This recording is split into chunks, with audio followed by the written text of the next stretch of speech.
Hello, you wonderful people, and welcome to another episode of Super-Fanta-Fi. This being a show to talk about TV shows of the supernatural, fantasy, and or science fictional genre. For today's episode, I'm going to talk about the latest episode of His Dark Materials. A lot of really interesting things went down in this episode, so let's break it down. Well, first and foremost, let's start off with Mary's circumstances. She's in that world, which we still never get any confirmation, but last episode, if you're unaware, I kept wondering whether or not this place was supposed to be like the kind of like the Garden of Eden. I don't think it is, but it's such an interesting place. And obviously she met, was it Atoll, is one of the main elephant person that she met, and she obviously meets others. And I think it's so interesting. They kind of roll around on those balls as kind of a way to move fast, or like they're more like fruits. But I think it's interesting. They only do it like around, like it's like one in the front and one in the back, but they have like two that are free. Like one in the front that's free and one in the back, and it's one of their legs are free. I just think that's such an interesting thing. Part of me is almost like, why not do all four? Why just do two? But I guess like it kind of helps steering and balancing. Either way, I thought it was so neat how they constructed that aspect, because Mary's spending enough time with them and she's picking up on the communications between, and I thought it was so beautiful how they handled that subtitle wise. Like they say everything and then the subtitles will shift over to what she's figured out, so the rest of it would disappear. But like, say like she only figured out two words, those two words will be in the sentences, will be there, and that it would just be empty space in the subtitles. When I just thought that was so beautifully done. It reminded me, if you've ever played Final Fantasy X, it reminded me of like the Albed. So the Albed are a group of people in Final Fantasy X, if you're unaware, and they speak a different language than everyone else. They speak their own language. And so basically throughout the game, you can pick up these things known as Albed primers. Basically, every time you pick one up, every time someone's speaking Albed, it ends up shifting the subtitles from Albed to a language you can understand, and they kind of change it. Like Albed is just like the subtitles are in like purplish, and then you get like a dark reddish purple for every substitute letter when you find out the language. And it just reminded me of that. If you're familiar with Final Fantasy X, it makes a lot more sense. I probably went about explaining that most confusing way, but I couldn't help, because that's one of the few games I know that does something like that. So I just thought that was so interesting. And little by little, she's picking up more and more, even learns how to speak the language herself. And finally, when it comes down to it, they're talking about why she's here.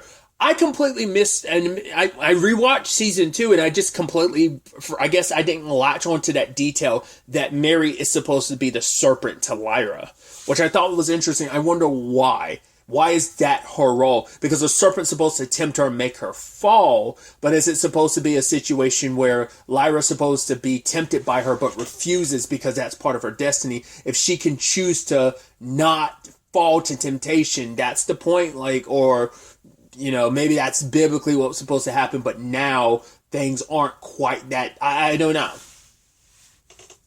Because ultimately, Mary ends up finding out the language of what they're trying to explain to her. It's that word that she couldn't figure out what it meant. And it turns out that word means dust. And it turns out all the dust in that world is disappearing, and all the trees there are dying out, and so is all those creatures. Now, what I thought was interesting is how Mary went about seeing it. Is the moment she picked up the amber, I was like, oh, like the third title of the book. Because the third book in the series is called, what is it, The Amber Spyglass? It's something like that, I believe. I definitely remember amber being in a title. I want to say it's Spyglass. But the moment she gets like an ocular one, like a lens, she's able to see everything. I thought that was just so dope. And now she can actually see dust. Which kind of makes sense, because obviously that's how it was a special lens that Azrael used to see dust in the very beginning. So I wonder, is it a similar lens just from like different worlds, or is it just completely different lens? It might just straight up be a completely different material. But I thought that was so interesting. So, because that hadn't really come up yet. So I'm curious, will that play an important role? Because, there's only at this point, there's only 3 episodes left in the show. So for that element to be introduced this late, I mean, but to be fair, the knife didn't come into play until like halfway through the second season is when the knife actually popped up. So the subtle knife. I mean, because the alethiometer was introduced in the first episode, but it wasn't until later that Lyra was able to kind of fully control it. So it's just so interesting that the alethiometer is the only one that's shown up super early in this season of the like book that things are based on. I don't know if that's reflective of each of the novels, whether like in the novels the golden compass shows up that early, or like the subtle knife showing up that early, or the spyglass showing up this, questions like that. Either way, putting all my tangents aside, so that was an interesting like situation Mary found herself in, like I was saying. But then we had everything with Lyra and Will, and it was that heartbreaking conversation about what it's like being so far away from Pan, and it's like, yeah, it's like someone having an ironclad grip on my heart and just squeezing it and pulling it through my rib cage. But then Will kind of talked about it where it's like some of like Lyra's symptoms, he's like, I'm starting to kind of feel that too. And he's like, right, when you told me that like everyone in your world has a demon, that even I had a demon, I didn't believe you. But in this moment, he's like, yeah, but I feel like he feels it now too. Like his demon was separated from me. The guy, the ferryman told him, like, you will feel it eventually, and now he does. It's been there his entire time. I mean, obviously his dad ended up having a demon, so you'd assume it's there in Will, but maybe if he spent long enough in Lyra's world, which, to be fair, he has been in, well, no, because he only just got to her world. He wasn't in her world that long. His dad was in Lyra's world for years, so given enough time, his demon would have manifested if he spent long enough in Lyra's world, maybe. But either way, they make their way, and this place is creepy as hell. It's got the harpies, which I thought was interesting. I mean, I guess it just depends on the design. The harpies in this case, especially their faces, look a lot more bird-like, because what I'm used to when it comes to harpies are like, yes, they're bird creatures, but them having more of like a female like face and body, like their chest and their face is more human, or the rest of their body are more bird-like. That's typically how I see harpies, and this one, and they're just like giant talking kind of scary looking birds. I'm like, that's some nightmare fuel shit. And especially with them like disguising their voice and like twisting stuff, they kind of get inside your head. For Lyra, they're pretending to be Pan. It's like, oh, you left me behind, you chose Roger over me, you've always been selfish. And it's like, oh jeez. And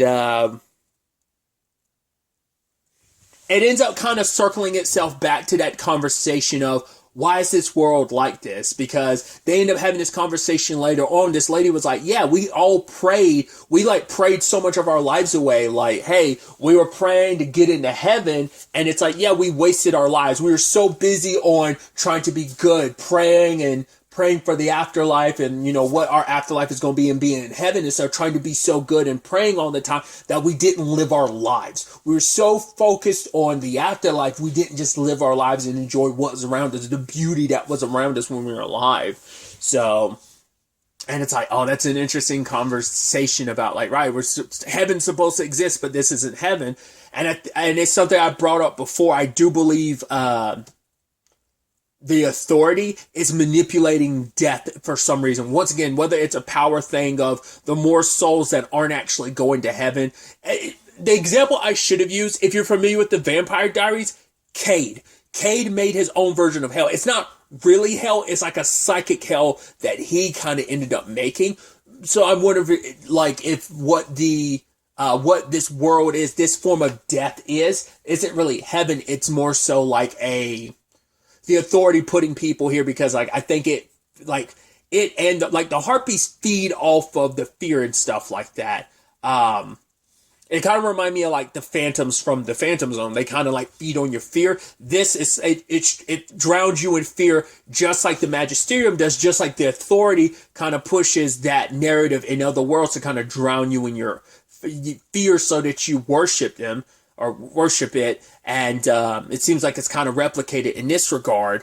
And it's about stealing your hope, because Lyra finds Roger, but he's like, right, when I was here early, I had my hope that you would find me, but eventually being here so long stripped me of that. And it was interesting too, because he says this line of, I've changed so much and so have you.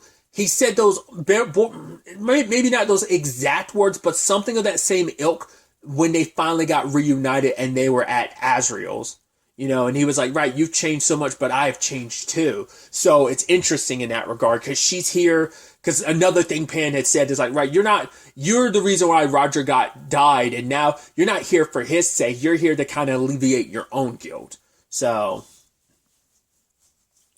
but she's trying to reach out to him, but Roger's just like, right, there is no escape, there's no leaving here. But Lyra can't help it, just like, this place isn't supposed to be like this. So she's hoping that Will can cut a way out of here. That's kind of their backup plan. But the subtle knife can't cut through. It's like, right, all there is around them are these rocks. The rocks themselves are like all these possessions of people. Like, it's the mountains and mountains of stuff based around the people that are here. And so they want to get to higher ground. And the Harpies are like getting to Will, like, oh, what kind of son leaves his mother behind? And Lyra, oh, you brought Will here, you're gonna be responsible for another person you care about dying. But Lyra like snapped out of it, because they were starting to drain the color from Will's face, because that was like his hope being sucked away from him. But luckily she was able to snap out of it, because she believed, like, right, what they said wasn't true, and it's telling Will to do the same. And so when she runs into Roger again, she talks about good times. It's like, right, remember us at Jordan. Like, you might not remember it, but it's like that place, we knew every nook and cranny. And little by little, you see the light, the spark back inside of him. And others gather around too, all wanting to remember that spark. And hearing Lyra tell tales of her journeys, her and Roger at Jordan meeting Will, the whole meeting Yorick situation as well, and it started affecting the others there, and they started feeling alive again for the first time. And like, because Lyra's promising, like, this isn't the world you're supposed to be in. The afterlife isn't meant to be this. We'll find a way out of here. It's like, but who knows what's going to happen if we leave? Like, I think that kind of leans into the beauty of, no one knows what's on the other side until we get there. Like, maybe you'll just disappear and maybe you will find heaven. Who knows? But wherever they are, it's better than this place, because we'll put it best. This place is a prison. It's just meant to chain you down. And once again, why is it designed like that? I would feel like it has to be the authority shifting and changing. Maybe the authority, because the actual person who made everything, the real authority, is gone, and this angel took over the spot and ended up saying like, hey, I can't really control death like that, but I'm going to keep myself in this powerful position by feeding on the death of all these people, by sucking away their hope and keeping them in this prison. It actually fuels me and makes me stronger and stronger, so that I can keep the appearance of the authority. Or maybe this is something that Metatron has done in the quote-unquote authority's absence or whatever. This episode made me start thinking, like, maybe I am misinterpreting that. Because, like, the authority is supposed to be an angel, and that angel's kind of off doing whatever. And the regent in its place is Metatron. But what I was wondering is, like, what if I'm confusing? There is actually an authority, but Metatron is the angel pretending to be the authority. But it's like, no, because even that other angel referred to him as regent. So I'm like, okay, so it is kind of what I thought, my understanding of it before was right. I'm just confusing myself. So then where is the quote unquote authority? If Metatron's there, where's the authority?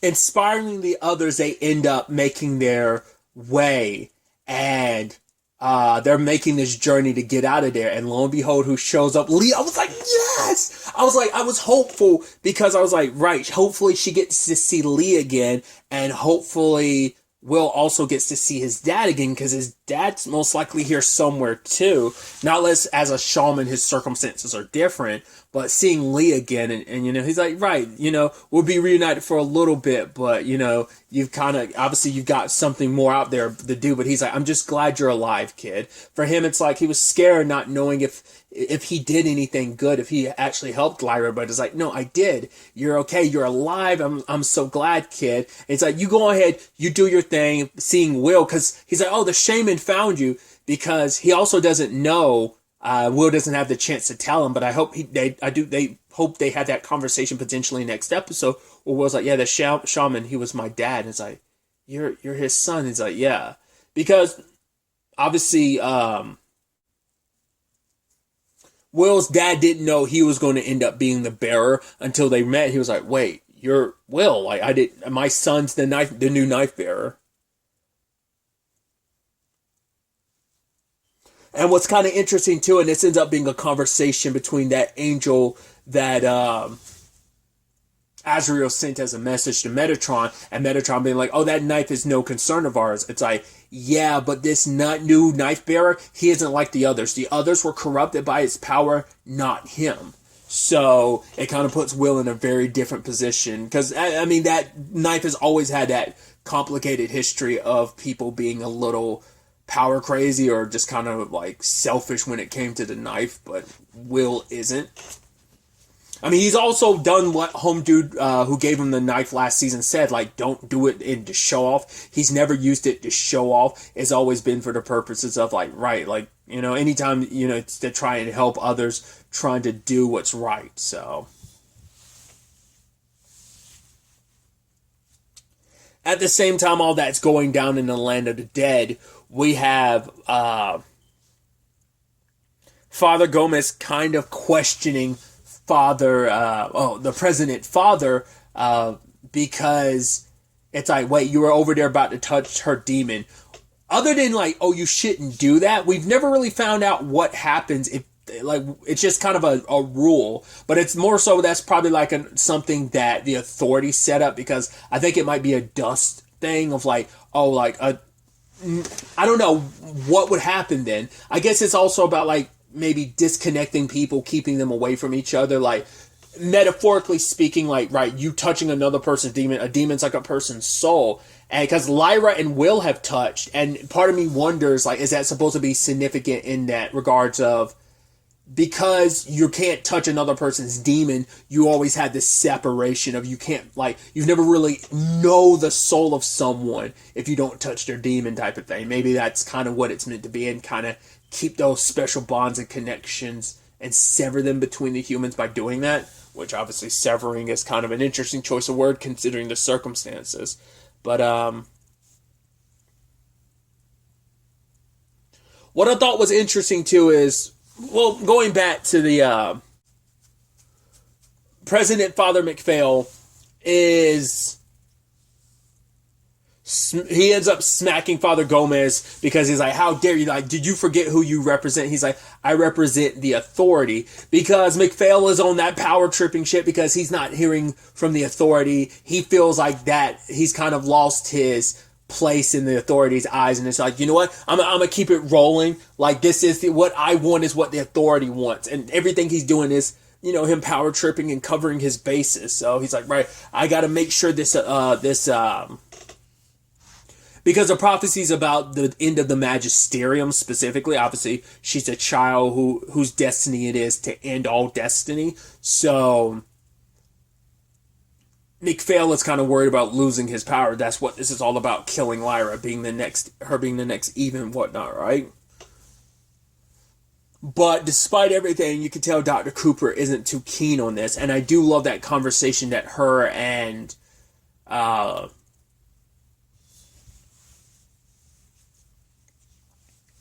Coulter have about, we at one point in time believed everything we were doing was for the right reasons, but we were wrong. Because all their research, everything was about, right, understanding dust, understanding that sin. If we can find a way, we'll sacrifice these lives of these children, but that way we can finally cleave ourselves clean of these sins. But once again, she now knows everything's BS. The authority isn't really the authority, it's just another angel.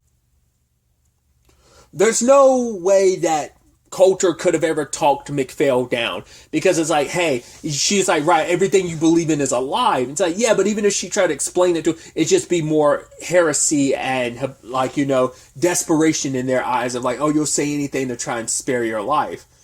But she's trying to reach Dr. Cooper, but in the end she does, because Dr. Cooper's like, I'm not going to be a part of this anymore. I already have too much blood on my hands. Hell, even McPhail tried to give her like a final blessing, like, oh, you can be back in the authorities. Good graciously, like, keep your hands away from me. They're already covered in so much blood. It's like, right, the blood of the witches, the blood of the cardinal. I mean, who knows how many people he's killed in his own search for power. Maybe not just at the beginning of this series. I mean, I'm sure there's blood on his hands even back then. He justifies it. It's like, you're trying to justify killing a child now.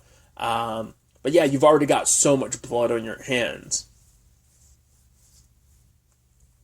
There was this interesting point where Roke had asked her, like, right, you can't just sit back and wait. Like, he's like, I got enough poison to knock out like 2 of the guards, but that's about it. She's like, yeah, go ahead and let them get ready to use the weapon against me. I guess she wanted to be put in that position so she could try and talk Dr. Cooper down, which it did work, but McPhail ended up like striking her. It's like, yep, that's another body, more blood on your hand. But once again, he believes like this is all for a higher calling, or he's trying to justify it by claiming to believe that, when in actuality he doesn't really.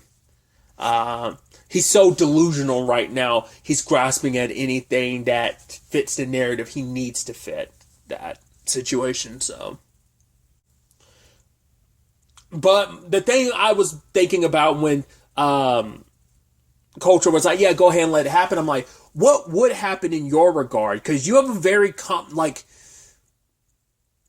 they've touched on it, but they never really given you an answer of why Coulter can do what she can do.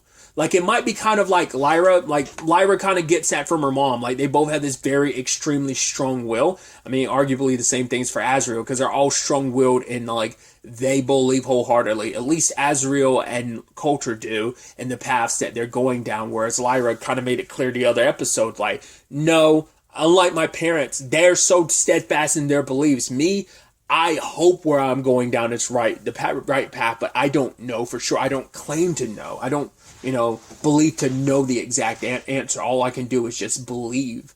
So, but I think that maybe that's what it is. Because they referenced something, it was either season 1 or season 2, that witches go through a special trial that make it so that they could keep distance from their demons.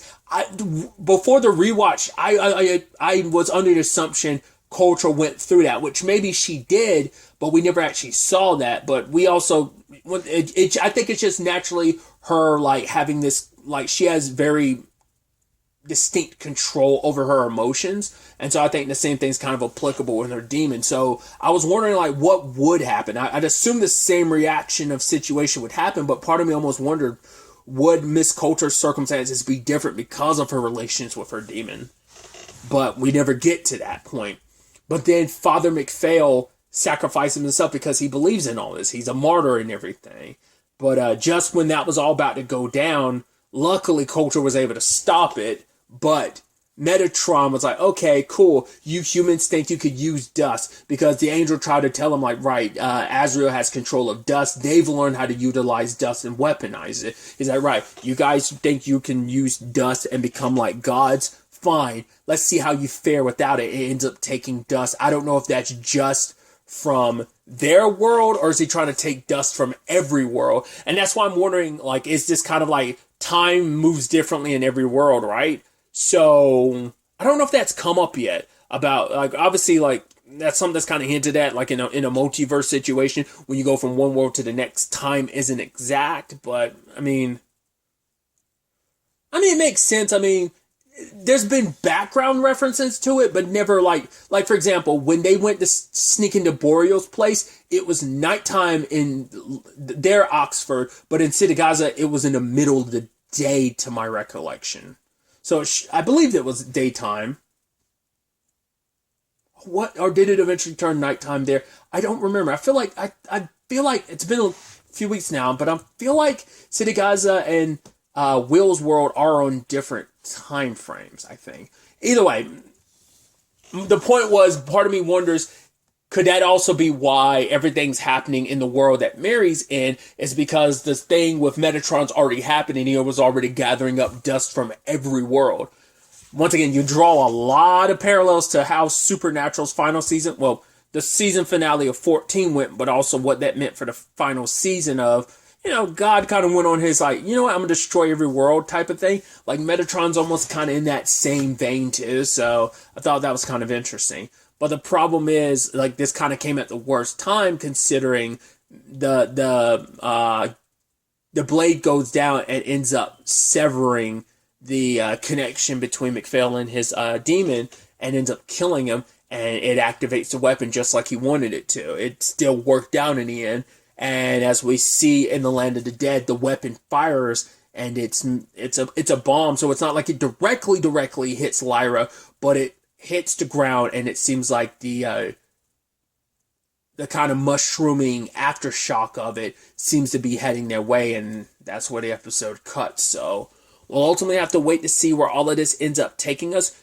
going forward into the next episode. But really, that's all I want to talk about. Till the next time we meet, be happy, be safe, live life to the fullest, and enjoy it. Good day, and good